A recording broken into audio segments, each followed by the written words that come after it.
కాదు Telangana health checkup. రాష్ట్రంలో జరిగిన కులగణన కేవలం డేటా సేకరణ కాదని ఇది తెలంగాణ మెగా హెల్త్ చెకప్ అని ముఖ్యమంత్రి రేవంత్ రెడ్డి అన్నారు. రాష్ట్రంలో బీసీల అభ్యున్నతి సామాజిక న్యాయం అమలు చేసేందుకు కులగణన ఉపయోగపడుతుందన్నారు. కులగణనపై సుప్రీంకోర్టు విశ్రాంత న్యాయమూర్తి జస్టిస్ సుదర్శన్ రెడ్డి నేతృత్వంలో నిపుణుల కమిటీ ఎంఎస్హెచ్ఆర్డీలో సీఎం రేవంత్ రెడ్డితో సమావేశమైంది.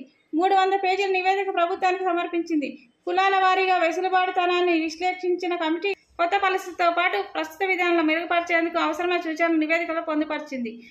కమిటీ సూచనలపై కేబినెట్లో చర్చలు, ప్రభుత్వం నిర్ణయాలు తీసుకుంటుంది. వెసులుబాటుతనంతో గ్రామీణ పట్టణ ప్రాంతాల మధ్య తేడాలు, వాటికి కారణాలను కూడా అధ్యయనం చేయాలని సీఎం రేవంత్ రెడ్డి అన్నారు. అందరికీ సంక్షేమ పథకాలు అందేలా చర్యలు తీసుకుంటామని ముఖ్యమంత్రి పేర్కొన్నారు. రాష్ట్రం నిర్వహించిన సర్వే చరిత్రాత్మకమైందని, దేశానికి రోల్ మోడల్ గా మారుతుందని నిపుణుల కమిటీ అభిప్రాయపడింది. సమావేశంలో డిప్యూటీ సీఎం మల్లు భట్టి విక్రమార్క, మంత్రి పొన్నం ప్రభాకర్, ఉత్తమ్ కుమార్ రెడ్డి, అడ్లూరి లక్ష్మణ్, సీతక్క తదితరులు పాల్గొన్నారు.